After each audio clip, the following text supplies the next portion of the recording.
നമസ്കാരം. സംസ്ഥാനത്തെ ration card ഉടമകളുടെ പ്രത്യേക ശ്രദ്ധയ്ക്ക്. തിരുവനന്തപുരം സംസ്ഥാനത്ത് റേഷൻ കടകളുടെ സമയം പുനഃക്രമീകരിച്ചു. 7 ജില്ലകളിൽ രാവിലെയും 7 ജില്ലകളിൽ വൈകിട്ടുമാണ് പ്രവർത്തിക്കുക. ഇന്ന് മുതൽ ശനിയാഴ്ച വരെയാണ് ഈ ക്രമീകരണം. തിരുവനന്തപുരം മുതൽ എറണാകുളം വരെയുള്ള 7 ജില്ലകളെ ചൊവ്വ വ്യാഴം ദിവസങ്ങളിൽ രാവിലെയും ബുധൻ ശനി എന്നീ ദിവസങ്ങളിൽ ഉച്ചയ്ക്ക് ശേഷവും പ്രവർത്തിക്കും.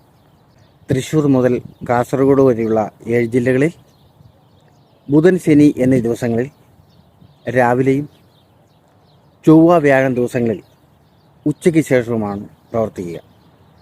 മസ്റ്ററിങ് നടക്കുന്നതിനാൽ സെർവറിൽ തിരക്ക് ഒഴിവാക്കുന്നതിനും റേഷൻ വിതരണം ത്വരിതപ്പെടുത്തുന്നതിനുമാണ് പുതിയ ഈ ക്രമീകരണമെന്ന് അധികൃതർ അറിയിച്ചു. ശിവരാത്രി ദിനമായ മാർച്ച് 8-ന് റേഷൻ കടകൾക്ക് അവധിയായിരിക്കും.